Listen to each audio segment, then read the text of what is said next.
మీరు ఎట్లా ఉంటుండే? ఎప్పుడన్నా మీరు మాట్లాడారా? ఏం చెప్తుంటుండే? ఈ పెళ్ళి అయినప్పటి నుంచి మాతో ఏం మాట్లాడలేదు. మేము ఇక్కడ ఉండం, తాండూలు ఉంటాము. మా కోడలు అవుతుంది, మంచిగానే ఉంటుండే.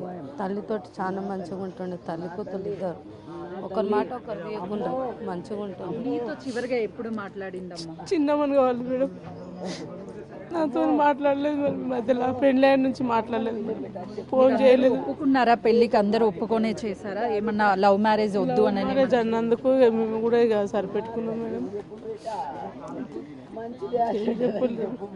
ఏం తెలియని లేరు మాకు. ఆమె ఇష్టపరంగా చేసుకున్నది, ఆమె. జరుగుతున్నటువంటి ఏ విషయాలు, గొడవల గురించి ఎప్పుడు చెప్పలేదు అని చెప్తున్నారు.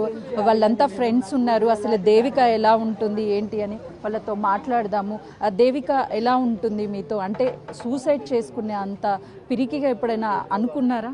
అస్సలు అమ్మాయి సూసైడ్ కూడా చేసుకునేది కాదు. చాలా ధైర్యంగానే ఉంటుంది మాతో కూడా.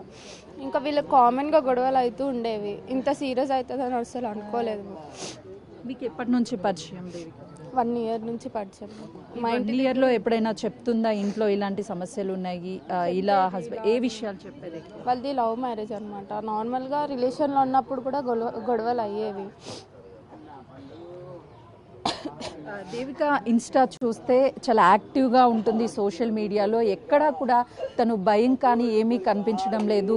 అలాంటిది సూసైడ్ చేసుకుంది అంటే మాకు నమ్మాలనిపించడం లేదు అని అంటున్నారు. మరికొంతమంది ఉన్నారు. చెప్పండి, దేవిక మాట్లాడుతుంది కదా, మాట్లాడేటప్పుడు ఎక్కువ ఎలాంటి విషయాలు చెప్తుంది? యాక్చువల్గా మేము లాస్ట్ 3 years నుంచి టచ్లో లేం, but we're best friends, like family అనమాట.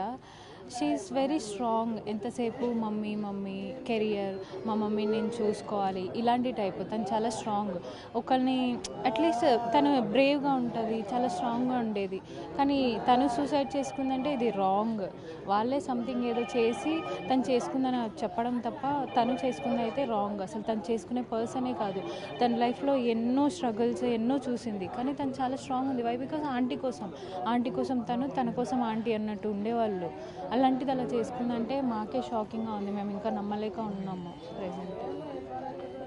దేవిక ఎంతో స్ట్రాంగ్గా ఉండేది. ఎప్పుడు వాళ్ళ అమ్మ గురించి ఆలోచించేది.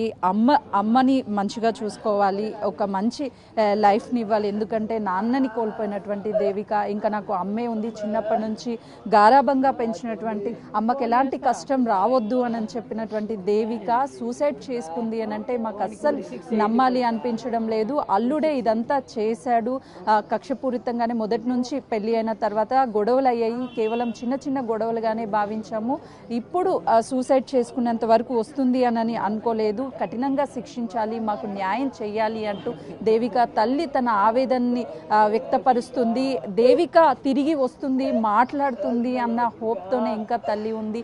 ఎందుకంటే చిన్నప్పటి నుంచి కళ్ళ ముందు పెంచుకొని చిన్న కష్టం కూడా రాకుండా హై ఎడ్యుకేషన్ చదివించి తన కాళ్ళ మీద తను నిలబడాలి, ఉద్యోగం చేసుకొని నాకు తోడుగా ఉంటుంది అనుకున్నటువంటి దేవిక ఇంత చిన్న కష్టం వచ్చినా సరే ప్రతి కష్టాన్ని ఇంట్లో చెప్పేది. కానీ సూసైడ్ చేసుకుంది అంటే మేము నమ్మట్లేదు. ఖచ్చితంగా అల్లుడే ఇదంతా చేశాడు, తనని శిక్షించాలి, మాకు న్యాయం చేయాలి అంటే తల్లి ఆవేదన వ్యక్తం చేస్తుంది.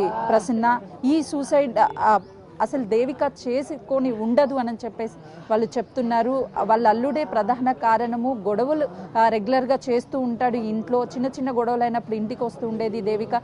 సర్ది చెప్పి పంపించే వాళ్ళమి, కానీ సూసైడ్ చేసుకోవడానికి ప్రధాన కారణం అయితే అల్లుడిగా భావిస్తున్నారు. కుటుంబ సభ్యులు అనుమానం వ్యక్తం చేస్తున్నారు.